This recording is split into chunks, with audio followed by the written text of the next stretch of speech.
بسم اللہ الرحمن الرحیم۔ قاضی ہو تو ایسا۔ قاضی بکار ابن قتیبہ مصر کے مشہور محدث اور فقیہ گزرے ہیں۔ امام ابو جعفر طحاوی کے استاد ہیں اور انہوں نے شرح معانی الاثار میں متعدد حدیثیں آپ کی سند سے روایت کی ہیں۔ ان کے زمانہ میں احمد بن طولون مصر کے حکمران تھے اور وہ قاضی بکار سے درس حدیث لینے کے لیے خود ان کی مجلس میں پہنچ جاتے تھے۔ ان کا دربان پہلے مجلس کے قریب پہنچ کر لوگوں سے کہہ دیتا کہ کوئی شخص اپنی جگہ سے نہ اٹھے۔ اس کے بعد ابن طولون چپکے سے آ کر بیٹھ جاتے اور عام طلبہ کی صف میں بیٹھ کر حدیث کا درس لیتے تھے۔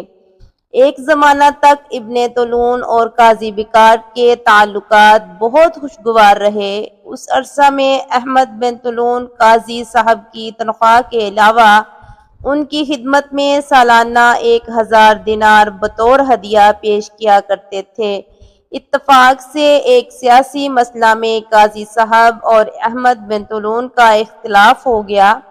ابن طولون چاہتے تھے کہ وہ اپنے ولی عہد کو معزول کر کے کسی اور کو ولی عہد بنائیں اور قاضی صاحب سے اس کی تصدیق کرائیں۔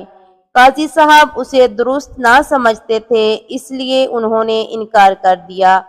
اس کی وجہ سے تعلقات کشیدہ ہو گئے اور نوبت یہاں تک پہنچی کہ ابن طولون نے قاضی صاحب کو قید کر دیا اور یہ پیغام ان کے پاس بھیجا کہ جتنے دینار آپ کے بطور ہدیہ دیے گئے ہیں وہ واپس کیجیے۔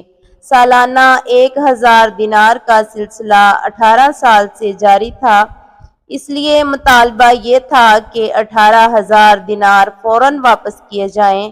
ابن طولون سمجھتے تھے کہ یہ مطالبہ قاضی صاحب کو زچ کر دے گا، لیکن جب پیغام ان کے پاس پہنچا تو قاضی صاحب کسی تردد کے بغیر اندر تشریف لے گئے اور گھر سے 18 تھیلیاں نکال لائے، جن میں سے ہر ایک میں 1000 دینار تھے۔ یہ تھیلیاں ابن طولون کے پاس پہنچی تو اس نے دیکھا کہ یہ بائینہ وہی تھیلیاں تھیں جو قاضی صاحب کے پاس بھیجی گئی تھیں اور ان کی مہریں تک نہیں ٹوٹی تھیں۔ ابن طولون یہ دیکھ کر حیران رہ گئے کہ قاضی بکار نے ان میں سے ایک تھیلی بھی نہیں کھولی تھی، بلکہ اسے جوں کا توں محفوظ رکھ لیا تھا۔